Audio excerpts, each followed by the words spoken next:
Society says love lasts forever, but if this is true, why do so many relationships end in disaster?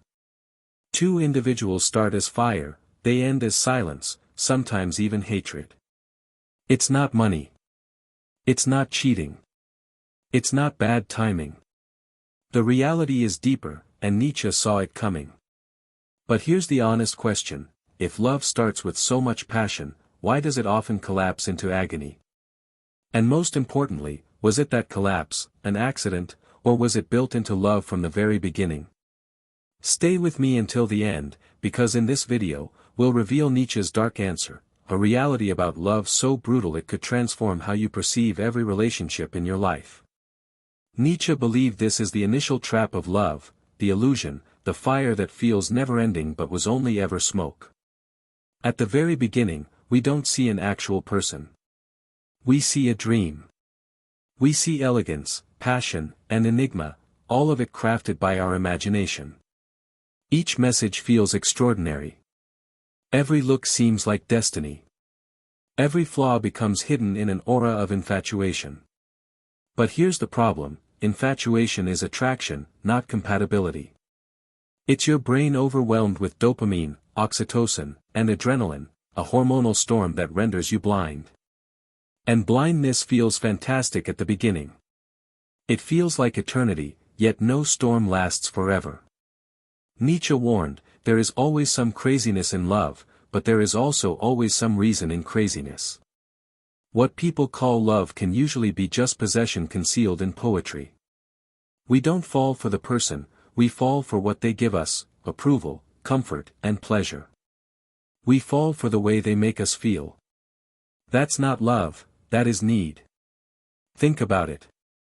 How often have people said, "I cannot live without you"? It sounds romantic, but honestly, it's frightening. Because what they mean is, without you, I collapse. And that's not love. That's reliance. This reliance is the reason why so many relationships start strong and end shattered. At the very beginning, the illusion masks the cracks. But gradually, the mask falls. The minor behaviors you once considered cute, now they irritate you. The passion you believed could last forever, now it feels ordinary. And here comes an endless cycle of disappointment. First, you try to fix it. Perhaps if you travel more frequently, fight less, talk more, change yourself, and change them. But nothing transforms an illusion, because the problem isn't what changed. The problem is that the truth has finally stepped in. Nietzsche understood this with harsh clarity. He said, love commonly starts as a kind of madness. We worship the other individual as if they are perfect. We place them on a pedestal. We convince ourselves, this is my everlasting. But the pedestals gradually crack, and when they collapse, the sound is terrible. The same individual you once loved now feels like a stranger. The dream transforms into disappointment, and disappointment transforms into hatred, since in your heart you realize something painful: you were not truly in love with them. You were in love with your own perception of them. Nietzsche compared this to greed. Love is the most imaginative form of egoism. We want to have it. We want to possess. We want the other individual to be our perfect mirror. But people are not mirrors, they're human, imperfect, messy, and evolving. That's where the illusion breaks down, since no one can live up to being another person's fantasy forever. As Schopenhauer, another famous philosopher, said, we forfeit 3/4 of ourselves in order to be like other individuals. In love, we usually forfeit ourselves in order to maintain the illusion. Therefore, what happens next? Many individuals don't let go. Rather, they strengthen their grasp. They push harder, want more, and try to cling to the illusion. And that's when another trap occurs, because when love stops being an illusion, it turns into something even more sinister, a power struggle. Nietzsche's concept of a quest for power wasn't simply about kings or warriors. It was about human nature itself, the desire to assert, the urge to control, and the hunger for shaping the world according to your will. Wherever I found the living, there I found the will to power, Nietzsche said. And in love, this desire never vanishes. It only hides behind affection. At first glance, the power games look innocent. Who chooses the restaurant? Who chooses the movie? Who sent texts first? But these aren't simple choices. They're signals. Each one whispers the same concealed question: who leads, and who follows? Take the basic chore fight. One person says, "You never do the housework." The other person fires back, "I work for longer hours than you." On the surface, it's about dirty dishes, but it isn't. It's an undercover battle about feeling appreciated and respected. The fight is not about the dishes, it's about whose time and effort is considered more important. Nietzsche would say, every human interaction is a clash of wills. We all seek recognition. We all seek power. And in a relationship, two different wills are forced to live under one roof. The outcome? Fractures. Minor disagreements don't disappear after the fight. They persist. Every compromise seems like an unnoticed loss. Every silence feels like giving in. And gradually, bitterness develops. It is hidden at first but powerful, until a particular moment, the bond doesn't crack, it snaps. Modern psychological research proves this. Researchers studying long-term marriages discovered that frequent disagreements are almost never about the issue itself. It's not the socks on the floor. It's not a late response to a text message. It's an underlying imbalance. One individual feels ignored, the other feels controlled. Both feel misunderstood. That's why every little spark, a forgotten task, a hasty word, can trigger a storm. The fight isn't about the present moment, it's about many years of hidden power struggles suddenly erupting. There are two common patterns. Number 1, a leader and a follower. One partner calls the shots. The other remains silent, convincing themselves it's better this way. Initially, it feels solid, but with time, the silence becomes toxic. The follower feels eliminated. The leader feels undervalued. Bitterness devours the connection from both sides. Number 2, two leaders. Two powerful personalities are trapped in continual conflict. Every decision becomes a battleground: vacations, raising kids, even what television series to watch on a Friday night. Both dive in. Neither bends. Eventually, the relationship falls apart under stress. Nietzsche warned, in vengeance and in love, women are more terrible than men. He saw how power in relationships recognizes no gender. It's a human struggle. And here is Nietzsche's severe warning: love is not safe from the will to power. Furthermore, it could be where it strikes hardest, since when passion disappears and illusion fades, what's left are two individuals striving to mold each other. One of them wants more freedom, the other wants more control. Both want to win. That hidden contest doesn't simply strain the connection, it also ruins it. Love gradually stops feeling like love. It begins feeling like war masked as routine. When love feels like war, what probability does it have to survive? Perhaps none, because the real danger is not the disputes you notice. It's the darkness you don't. Carl Jung called it the shadow, the hidden part of us we refuse to see. The imperfections we conceal. The desires we deny. The fears that we pretend are not there. Jung warned, every person holds a shadow, and the less it manifests in someone's conscious life, the darker and more intense it is. And here's the twist, that exact shadow is usually what attracts us towards someone else. Look at it this way. The timid woman who falls for the daring rebel. The disciplined man who cannot resist the frantic free spirit. The nurturing partner who's attracted to someone cold, aloof, and untouchable.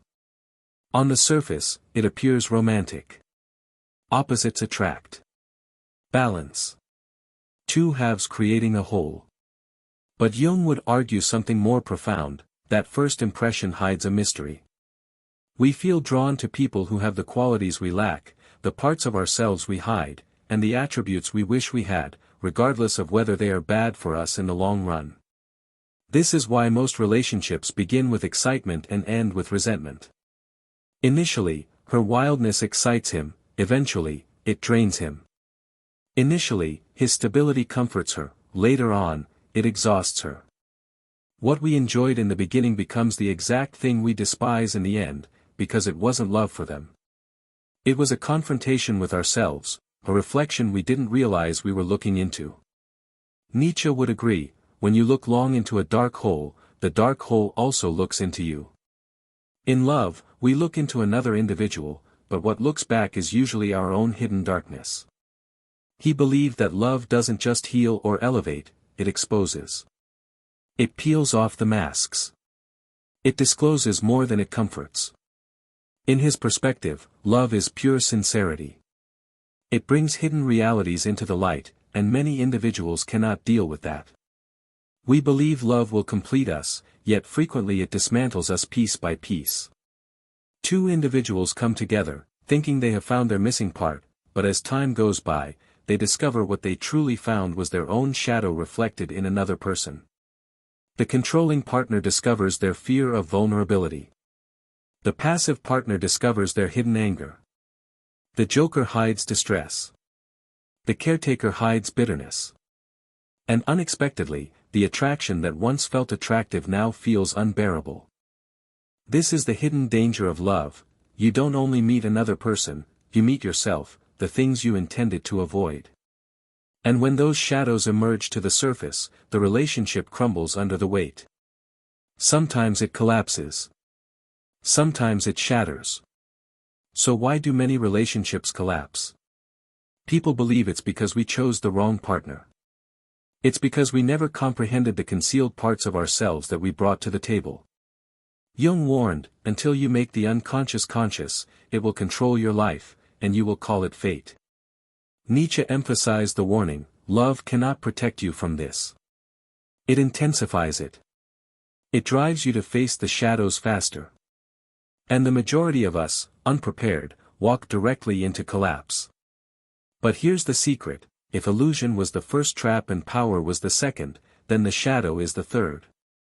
And as it develops, the next stage of love is not passion, it's dependency. Because dependency doesn't proclaim itself with fireworks. It comes in quietly. She checked his phone every night, not because he gave her any reason to, but because she was afraid of losing him. He told her he liked her. He promised he was not hiding something. But the more he reassured her, the more tightly she held on. The tighter she held on, the more he pulled away.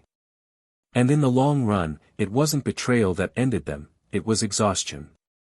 Nietzsche once warned, love that strives to possess will ultimately lose itself. For love that needs chains is not love, but slavery. That statement truly hit hard since it reveals a hidden reality. When love begins demanding evidence, control, or continual closeness, it's no longer love, it's fear hidden behind a mask of commitment.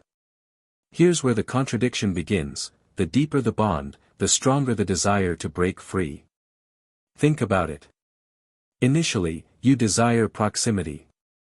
You want to be together. You share meals, routines, and even passwords. But as the weeks turn into months and months into years, something changes.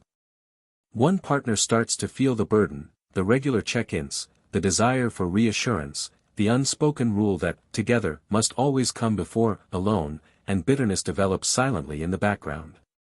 Nietzsche believed this was natural. Why? Because at the foundation of human nature lies the desire for power, an urge to expand, to develop, and to stand free as an individual. The individual has usually had to struggle to keep from being taken over by society, Nietzsche observed. So when love tries to shackle that will, it causes resistance. The same love that once promised protection now feels like a cage, and one who once yearned for proximity now secretly dreams of escaping. Modern life simply accentuates this trap. Being overly attached isn't seen as romantic any longer, it's seen as vulnerability. We say we crave devotion, then push away when it turns into control. We claim we desire stability, but then panic when it seems like routine. Here's the painful irony, the harder you try to hold on to someone, the quicker they slip away. Nietzsche tackled this contradiction wonderfully when he said, "In every real man, a child is hidden that desires to play. That child wants freedom, space, and fresh air. Therefore, when love smothers rather than nourishes, when it demands obedience rather than respect, it ruins attraction at its foundation. So then, what's left? A comfortable companionship, a connection of routine, but not the flames that once kept them sleepless at night." And that's the secret danger Nietzsche revealed: love cannot simply collapse through betrayal or manipulation. In other instances, it dies more quietly, through knowing too much, through habit, through the suffocation of comfort. Because when the unknown vanishes, so does desire.